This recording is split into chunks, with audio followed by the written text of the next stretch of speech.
Hello and welcome to today's Student Experience podcast. Joining us is the lovely Trish McCluskey, who is currently the Interim Pro-Vice Chancellor of Learning and Teaching and previously the Director of Connected Learning at Victoria University. Trish works with a talented team of learning designers to create innovative curriculum resources and build academic staff capability in contemporary learning and teaching practices. She's currently leading a radical reconceptualisation of the traditional university curriculum program, and it's known as the Victoria University Block Model. Trish has been involved in leading major curriculum changes at two other Victorian universities, RMIT and Deakin, and has gained considerable insight and experience in the process of change management and leadership. Overall, Trish's career spans a full spectrum of tertiary education in Australia and New Zealand, with roles as educator, coach, mentor, manager, leader, chair of academic board and university council member.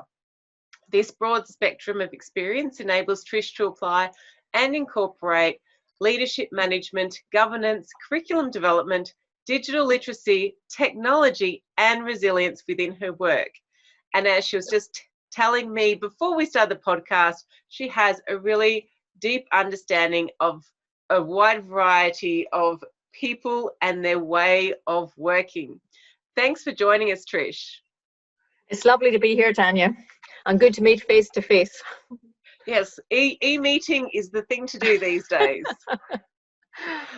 Firstly, I'd love to hear more about the block model of teaching that you've embedded into the first year programs at Vic Uni.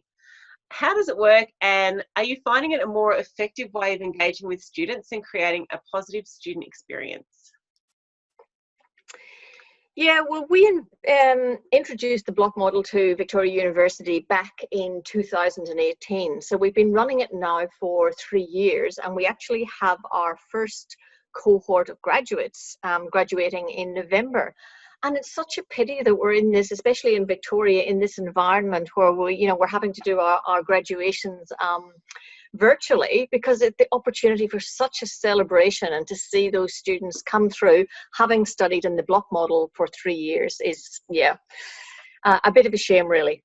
But yeah, we introduced it back in 2018, and the reason we did that was because our student cohort or demographic tend to be first in family learners, so they don't have a lot of educational cultural capital in education sector. So they may not have had parents who've been to university. They may have come from overseas pursuing work or as refugees or whatever. So coming to university has often been a challenge. They're not the traditional learners that we're used to, who've come through school, who know how to learn and can succeed easily. So we had a very high dropout rate in first year. We found that students were, coming, spending a couple of months and maybe dropping out or not succeeding, failing their units of study. So we looked for a different way to engage students, because I don't know what your experience was at university, but I know that whenever I was there, that trying to find your way around campus, going from one big lecture theatre to another, to tutorial groups, and it took a while to actually get to know someone well and to make friends and to find out if the questions that you had, it was okay to ask them and not appear stupid, all of those sorts of things. So we thought that we needed to create something where students felt more engaged and more included and more valued as individuals on a learning journey. We created a first year college. And in the first year college, students would come in, doesn't matter what discipline they were in, they would actually come in and study together. And the model of curriculum that we introduced was known as the block, which we discovered in the States and Canada. And how the block is different from traditional model is it's a 4-week unit. So rather than students enrolling in 4 units at a time, 4 different subjects, trying to navigate 4 different sets of teachers, academics, 4 different assessment deadlines, 4 different focuses and ways of teaching, we thought, why do we continue to do that over 12 weeks, 4 units concurrently? So what we decided to do was introduce 1 unit at a time. the same number of hours, which is like 33 hours for a unit, and teach it 1 unit at a time over 4 weeks intensively in small classes. So there was no more than 30 students in any class, and with one academic guiding that group of learners from the beginning of their study to the end of their study in the unit. Then they would get the results at the end of the 4 weeks before they start their next block. So they could see that they've actually succeeded in one unit and can then move on to the next one with more confidence. So underpinning that was also a whole infrastructure around learning how to learn and giving students the tools to support them to actually learn the skills of being in academia, and learning how to use the library, and learning how to ask critical questions, and learning how to write in an academic way. So there was an underpinning program of support for the students as well as doing their units. So it's been really, really successful. We introduced it in first year thinking if we can get students into the university and make them or enable them to be successful, then they'll stay, they won't drop out, and then they can just carry on the same way as they've done in other universities. However, we found that the student success was so significant, the grades shot up, and we really moderated our assessment very, very carefully. But the student success rates, their grades shot up, they didn't drop out. And by the time they got to their end of their first year, they were saying, can we please continue with this? Because they liked the rhythm of the block. They liked the fact that they got to make friends. They made friends who they moved from block to block with. So we decided that we were going to roll it out across the other years, and we've just finished that. So all of our courses now are blocked in 4-week units. So wow. I could ramble on about forever. So feel free to cut in and just, that's sort of just a synopsis of what it is and how it works. So is that across all your disciplines? Every discipline in undergraduate. Wow. And we've got things from nursing, paramedicine, social work, engineering, IT, business, law, and sport and exercise science. We have a huge range of courses at BU. We're quite a large university. Wow. And it's interesting because some people would say, oh, that might work for your course, but it wouldn't work for mine. But it actually has worked for all of them. But we didn't just take the 12-week unit and cram it into 4 weeks. What we did is we totally unpacked it and had a look at what is this unit about? What are the big ideas? How do we look at the learning outcomes? What does the student have to know, do, and be, or what are their dispositions in learning this unit? And then focus on creating much more interactive and engaged activities. And also leveraging the affordances of digital technology, so introducing little self-paced quizzes where people could practice and practice and practice until they mastered something, rather than, listening to someone tell you about something and then have to regurgitate it onto an exam.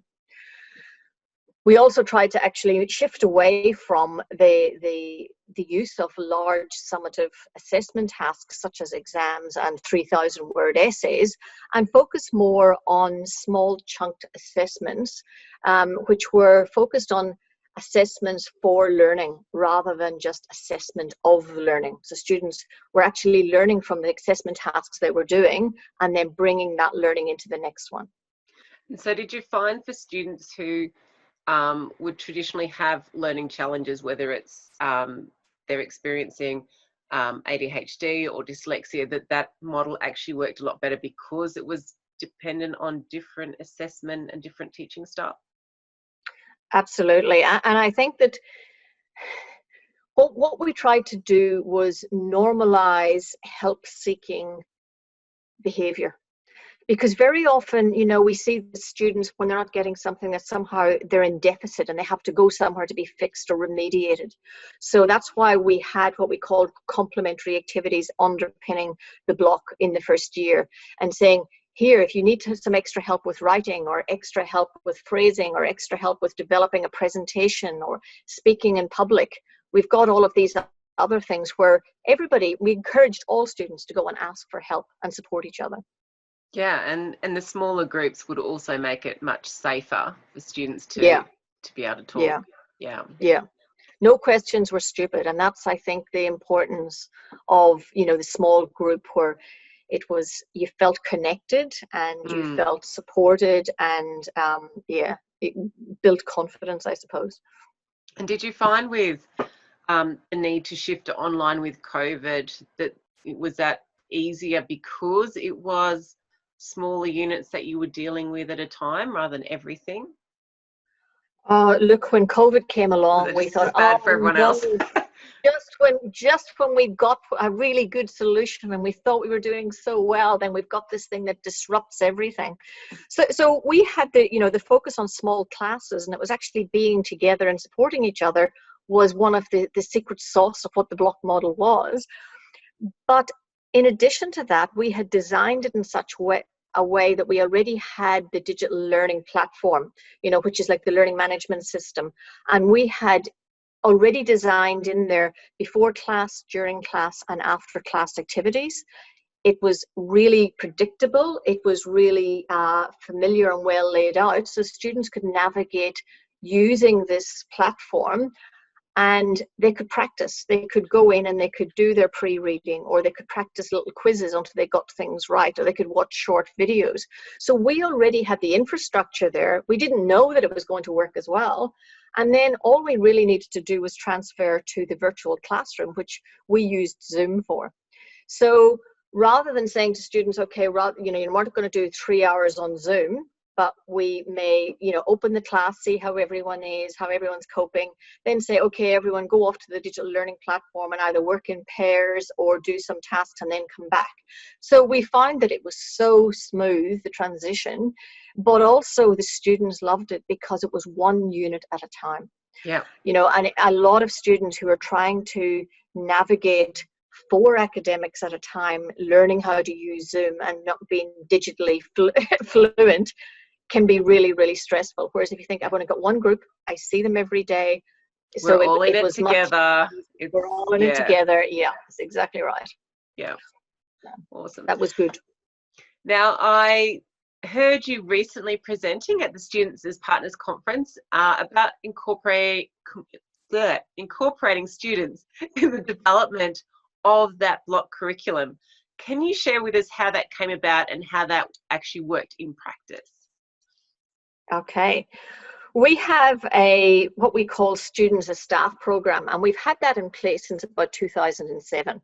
So what we do is, when you have students who need to leave campus to go to work or to, earn money to support themselves, it's easier for them to take another shift at work than it is to actually come to campus sometimes. So if we offered students employment on campus, then we could work around them. So we've always used students in our sort of, IT help desk, learning design area with using things in the learning management system. And we gradually have grown our team of students as staff. And what we do is you say to a student, okay, what's your schedule this semester or this block? And therefore they need afternoons. Well, we give you morning shifts. So it worked for both parties in terms of we have students who are end users of our courses and units who could give us really good feedback on what the experience was for them learning. And they could also advise us on what works and what doesn't work for students. So when we started the block model, we designed every unit using a team-based approach, team-based collaborative approach. And in each team, we had a key academic who was the subject matter expert, a learning designer, a librarian, who are really important people, and a student as staff. So that group worked together on each of the units and designed and developed that.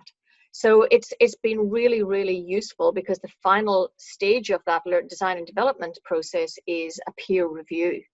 So when you have someone who's presenting their shiny new unit and explaining how it works and what the student experience is going to be like, having some students in the room who can say, probably that'll be a bit boring for me, or, have you thought about doing it this way? Or I would really like to see a shorter video, or, if I see 50 PowerPoint slides, I generally don't read them all, it's something like that. So really, because students know what works for them and what doesn't. Yeah. So that program has been really, really successful. So in Connected Learning now, I've got a team of, I think it's about 25 students who are employed in the university, and they're all studying at, undergrad, postgrad level. A lot of international students. So students at different levels of their study are also pairing up to work with students who are more experienced as well.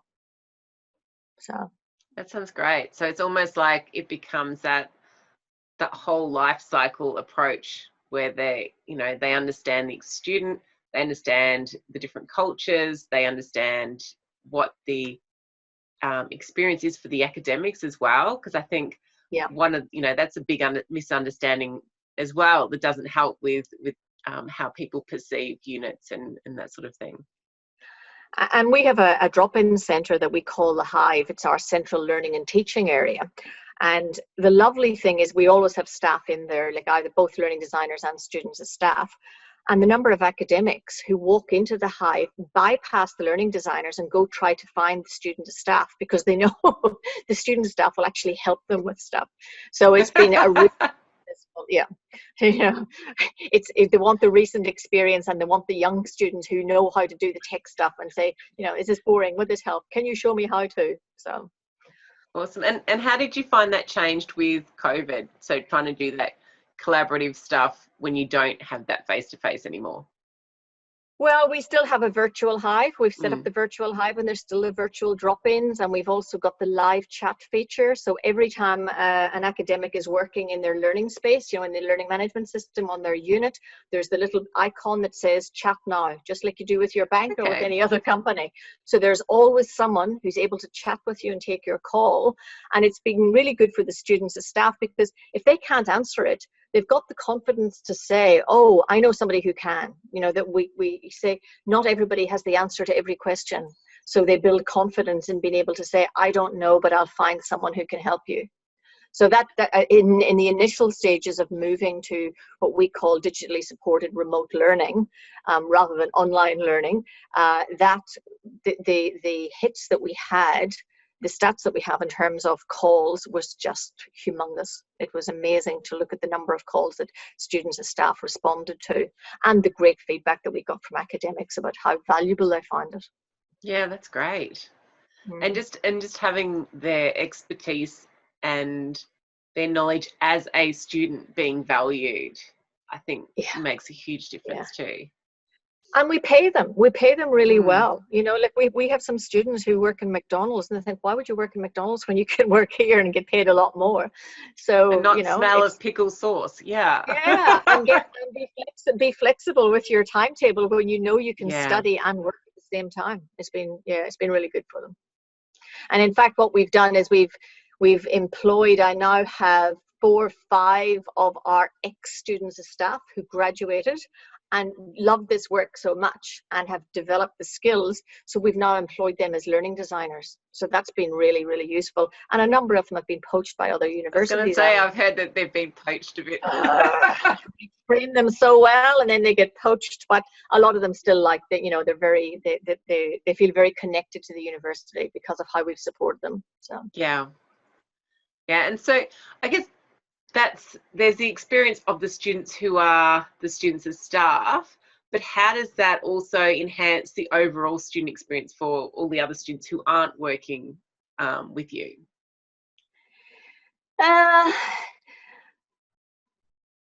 It's hard to say. I think that students pave their own way, and we can't assume that all students are young school leavers. We have a lot of mature students, a lot of students who are retraining, and especially now with COVID, a lot of people have lost their job. They're going to look for new skill sets and new so different students have got different needs. Some students are self-starters and can carry on themselves and support themselves and just reach out when they need to, whereas others, I think one of the strengths that we've had with our students as staff and students as partners, we've got a much bigger student as partners framework within the university. So I'm only talking just about my project, which is the smaller one, which is students as staff. But especially with our international students, having connections, because very often they can feel isolated. So having a group of people where they can actually reach out and connect with has been a really important part of that experience. So when we advertise positions for students and stuff, because as soon as they graduate, we let them go. We say, okay, we're only employing you as long as you're studying with us. You know, and if a job opening comes up, that's fine. We might employ you, but otherwise, so we have to continuously recruit. And we find that there's a huge number of international students apply to work with us. You know, and some have got very high qualifications from other countries, you know, and other skill sets, like might be in web design or in IT or something, but their qualifications are not recognized in this country. So they're having to study alongside. But it's amazing the skills and talents they bring to the job. Yeah. And I guess overall for the students that are experiencing the units in the block model and the other programs that you have available, they have a better experience because the experience is informed by students who are working with you guys or volunteering with you guys. Yeah. If you know that, you know, most students, you know, and I'm probably generalizing here, most students these days have got a device in their hand. Yeah. You know, we're living in a Netflix generation where people, you know, binge on things and watch things, and everything's at the touch of a button, or you can Google it, and we're in short, sharp bites of information and knowledge. So designing our courses in that way appeals to students because that's what we do, you know. And if you're really interested in something, you know, very often you can go online and watch a whole lot of YouTube videos on a particular topic, like how to cut your hair during COVID or things like that. But it's amazing the things that people learn. So if we can try and design our learning like that students get to a point in their course or their unit where they don't know something, but it's easy for them to find it, and it's easy for them to access that just in time, just for me. So if we design our courses like that, we can guide our students through the key learning outcomes that we're hoping that they're going to achieve in their course. And they can really, I think the other thing I like about the block model is that they can really immerse themselves in it, so that it's not like you're multitasking, skipping from one topic to another, disparate subjects, trying to remember everything. You're just really experiencing that topic or that subject at a very different level. Yeah.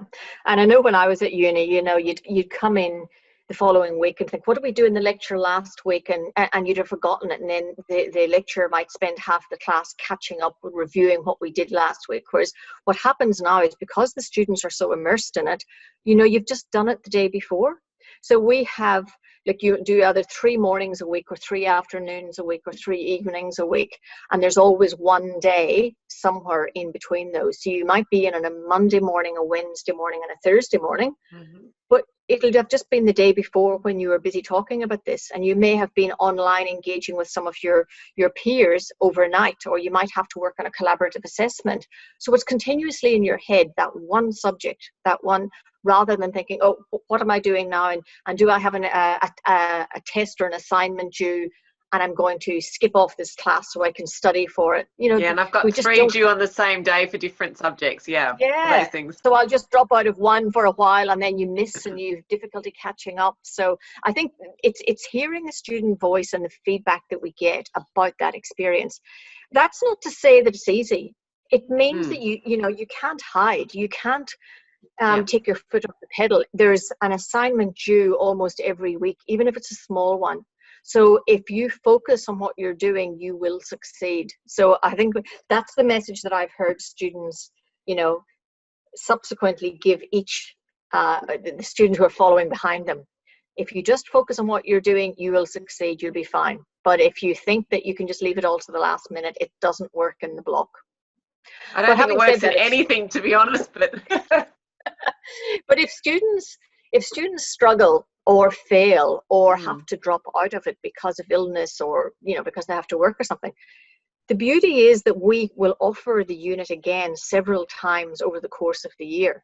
So you don't have to wait to the next year to re-enroll in a unit that you failed or had to drop out of, which is very often one of the problems with this semester, the traditional semester-based mode, you know, that units are only offered once or twice a year in a semester. We can some blocks we offer 10 times a year. Yeah. And so where you do have a really big cohort, do you have like several lecturers delivering smaller block versions of it? Is that how it works? In first year nursing, I think Mm. we had something like 200 or 300 students, and you have to start at the first unit because it's a prerequisite for the next one. So therefore we need a lot of sessional staff, which is why the design and the template and the blueprint of each unit was so carefully designed, and all of the academics involved. So you come in and you have, and it's, you know, a lot of academics don't like that idea of having a lesson plan and having a script. But we need to ensure consistency. You just can't have academics teaching what their pet subject is or taking their pet approach to it. So every unit, that's why I say it's moderated. You know, we look at what is the script for that class? What are the assessment tasks? What are the things students are expected to have done? So we may have 20 academics teaching one unit. And then that's when, you know, you get to the end of it and they've all done their assessments. You have to moderate the assessments. You have to make sure that there's consistency in marking, all of those things. It's a very rigorous process and time-intensive process. But a lot of our academics are very passionate educators, which we're really fortunate to have. Yeah, and I could ask you questions about this all day. But in actual, I better not, because, you know, otherwise you'll be here all night with me and you might have other things to do. That's all right. So that's all the questions I have for the moment. Is there any like of other work that you're doing or research that you'd like to share? Look, one of the things that we're thinking a lot about now, especially during COVID and looking as we emerge out of this, is how we can support all of those people who have lost jobs to reskill or to build skills. So I think that, like most universities, we're looking at things like micro-credentials, you know, and the block is an opportunity for us to take individual blocks or even what we've called bits of blocks, you know, to build up skill sets around certain themes or disciplines. So we're looking at how we can capitalize on that and perhaps offer more short courses or non-accredited learning or things that, you know, we've already designed, but we want to offer them as an option just for learning's sake rather than for a credential. Yeah, so repackaging and things like that. Yeah, and also in the process of that, recognizing prior learning. A lot of people will come now to change career, but they may have excellent management skills, project management skills, time management. They may have a lot of skills they picked up in a different sector or a different industry or a different discipline, and that needs to be recognized rather than having to start again. So we hope that people will maybe, you know, just pick up an individual block as an opportunity to learn a topic. And then, oh, I like this, I'll do another one, and maybe I'll do another one, and what do you know, you've got a degree, and we've also recognized some of the skills that you brought to it, you know, so it enables people to change careers and focus. And I guess also experiment without dedicating a whole 3 months to it. They can sort of try something for essentially a month and say, is this actually for me? Yeah. And I think there's a much, you know, it used to be that you do your degree, you get to the end, that was it, terminal, you were qualified and you'd never go back to study. I think that those days have long gone and people need to continuously learn and develop new skills. So learning is now lifelong and it's also life-wide. You know, so we actually have to think about what is the range of skills students, individuals, people need over the course of their life, and what are the breadth and depth of those skills. Yeah, it sounds very exciting. And thank you so much for your time today, Trish. I have really enjoyed chatting with you. It's a lovely way to end a busy week, Tanya. Good. And that's all we have for our episode today. I hope you will join us again next week for the next episode of the Student Experience Podcast.